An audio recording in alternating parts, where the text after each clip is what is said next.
A car crash in the dead of night, a missing woman, and a trail of cryptic clues. The haunting disappearance of Maura Murray is a story that will keep you on the edge of your seat.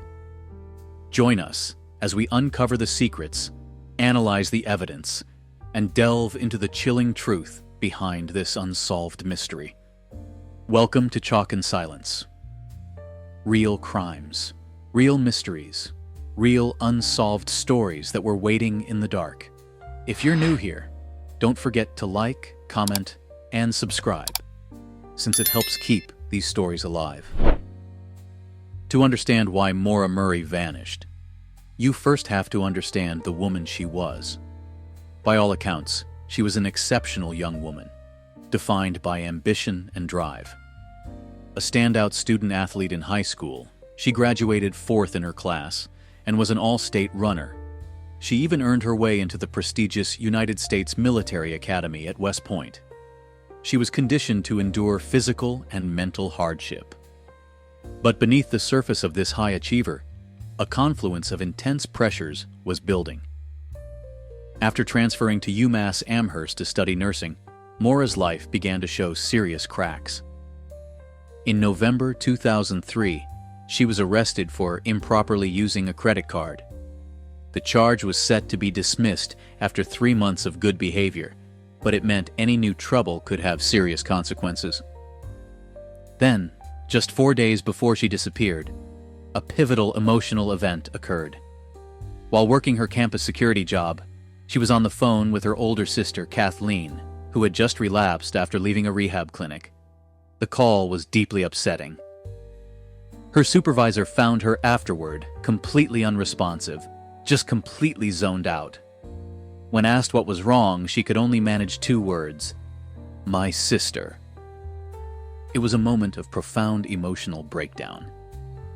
The final catalyst came less than 48 hours before she vanished. On Saturday, February 7th, her father, Fred, was in town to help her shop for a new car. That night, Maura borrowed his brand-new Toyota Corolla to go to a dorm party. In the early hours of Sunday morning, she crashed it into a guardrail. The damage was extensive, nearly $10,000. For a young woman already buckling under immense pressure, wrecking her father's new car was a devastating blow. The accident wasn't just bad luck. It was likely what pushed her from quiet desperation into active crisis. Monday, February 9th, was the day the spiral accelerated into a full-blown flight. Her actions were a bizarre mix of methodical preparation and deceptive chaos. In the early morning hours, she used her computer to search for directions to the Berkshires and Burlington, Vermont. It was the first concrete sign of her intention to go north. The afternoon was a flurry of deception. At 1 p.m., she emailed her boyfriend, Bill, writing, "I didn't feel like talking to much of anyone. I promised to call today, though." At 1:24 p.m., she emailed her nursing professors, fabricating a story about a death in the family and stating she would be gone for a week. It was a crucial lie, an official alibi for her absence. At 2:05 p.m., she called for lodging information in Stowe, Vermont, but made no reservation. With her cover story in place, she began her departure.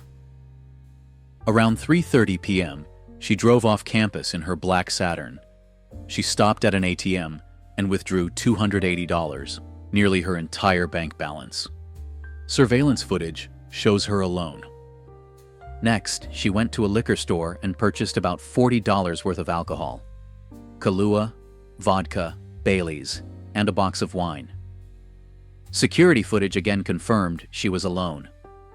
At 4:37 p.m., she checked her voicemail for the last time. After that, her digital trail went cold. That night was cold and dark on Route 112 in Haverhill, New Hampshire. On a sharp hairpin turn, a black 1996 Saturn sedan sat skewed against a snowbank. Its windshield was spiderwebbed with cracks, its airbags deployed. A local resident heard a loud thump around 7 p.m. and saw the car. A bus driver named Butch Atwood stopped to check on the driver.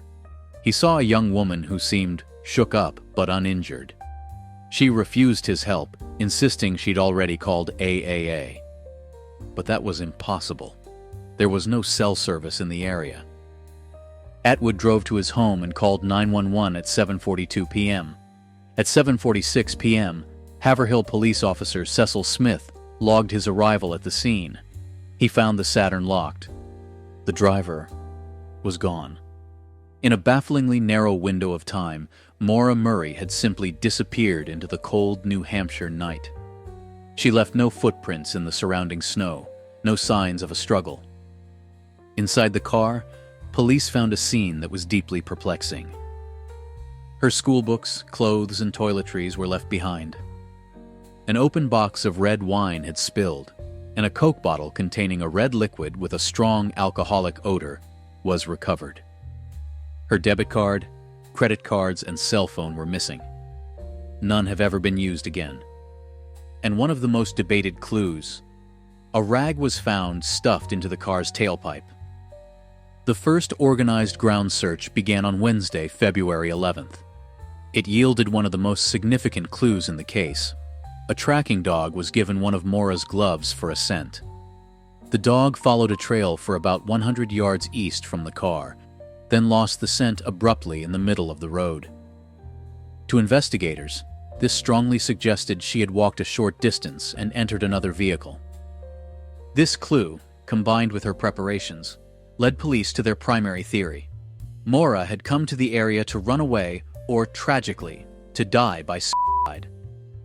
On February 12th, the police chief publicly stated, "Our concern is that she's upset or suicidal." Her family vehemently rejected this. They launched their own parallel investigation, driven by a profound disagreement with the police.